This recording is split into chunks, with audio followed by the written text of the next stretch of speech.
আগামী মাস মানে জুনের শুরুতেই কিন্তু এই অন্নপূর্ণার ভান্ডারের টাকা পাওয়া যাবে এবং সেই জন্য যে অনলাইন এবং অফলাইন ফর্ম বিলি করা হবে সেই সঙ্গে এটাও বলা হয়েছে যে লক্ষ্মীর ভান্ডারে যারা টাকা পেতেন 1,500 টাকা করে সেক্ষেত্রে অনেক গরমিল ছিল, সেগুলো সমস্তটা যাচাই করা হবে, দেখা হবে এবং তারপরে কিন্তু টাকা মিলবে।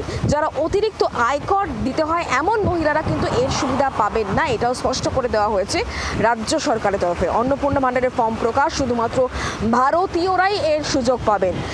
আজ শুভেন্দু অধিকারী এই বিষয়ে রাজ্যের মুখ্যমন্ত্রীর বক্তব্য কি ছিল শোনাবো। নয় বা ভারতীয় ভোটার তালিকায় যাদের নাম নেই, আবার বলি সিএ অ্যাপ্লিকেন্ট অথবা অ্যাডজুডিকেটের পরে যারা ট্রাইব্যুনালে আবেদন করে রেখেছেন তারা কিন্তু ব্যতিক্রম। পশ্চিমবঙ্গে বসবাসকারী আমাদের মা বোন দিদি যারা উপযুক্ত এবং যারা এই অর্থ পেয়ে আর্থিক নিরাপত্তা পান, কেবলমাত্র তাদের জন্যই এই স্কিম বা অর্থ দেওয়া উচিত বলে আমাদের বর্তমান মন্ত্রিসভা মনে করে। শুভেন্দু অধিকারী বক্তব্য শুনছিলেন। আমরা কথা বলবো কমলাক্ষ ভট্টাচার্য এই মুহূর্তে আমাদের সঙ্গে রয়েছেন, আমাদের প্রতিনিধি কমলাক্ষ। তাহলে এই যে অন্নপূর্ণা ভান্ডার, এই অন্নপূর্ণা ভান্ডারের সুবিধা কারা কারা পাবেন এই বিষয়ে এখনো পর্যন্ত সরকারের নির্দেশিকায় তাহলে কি বলা হলো? দেখো, আজকে মুখ্যমন্ত্রী খুব স্পষ্টভাবে সেই বিষয়ে কিন্তু উল্লেখ করেছেন যে প্রকৃত ভারতীয় নাগরিক যে মহিলারা এবং আর্থিকভাবে দুর্বল মহিলারা অন্নপূর্ণা যোজনার সঙ্গে তারা যুক্ত হতে চলেছেন।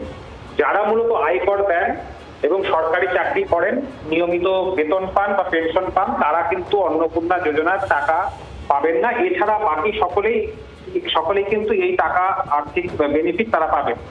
এবং এই প্রতি সপ্তাহে কতজনের নাম অন্নপূর্ণা যোজনায় নথিভুক্ত হলো তাও কিন্তু সাংবাদিক বৈঠক করে সংশ্লিষ্ট দপ্তরের মন্ত্রী অগ্নিমিত্রা পাল তিনি জানিয়ে দেবেন, এমনটাই কিন্তু বলা হয়েছে। আজকে অন্নপূর্ণা যোজনার ফর্ম ইতিমধ্যেই সরকারিভাবে প্রকাশিত হয়েছে, আর কিছুক্ষণের মধ্যে ওয়েবসাইটে সেই ফর্ম তুলে দেওয়া হবে, যেখান থেকে স্পষ্টতই বলা হয়েছে যে লক্ষ্মীর ভান্ডার প্রকল্পের মাধ্যমে প্রচুর বেনজল এখনো পর্যন্ত রয়েছে, লাখ লাখ নাম রয়েছে এমন যারা লক্ষ্মীর ভান্ডার পেয়ে আসছেন, অথচ তার মধ্যে পুরুষরাও যেমন রয়েছেন।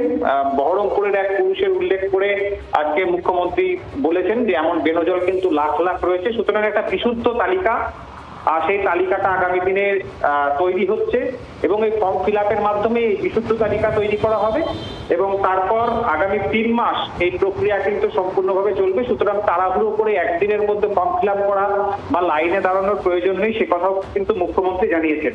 এবং অন্নপূর্ণা যোজনা যতদিন শুরু হচ্ছে ততদিন পর্যন্ত বোঝা যাচ্ছে। কমলাক্ষ, অনেক ধন্যবাদ আমাদের সঙ্গে টেলিফোন লাইনে থাকার জন্য।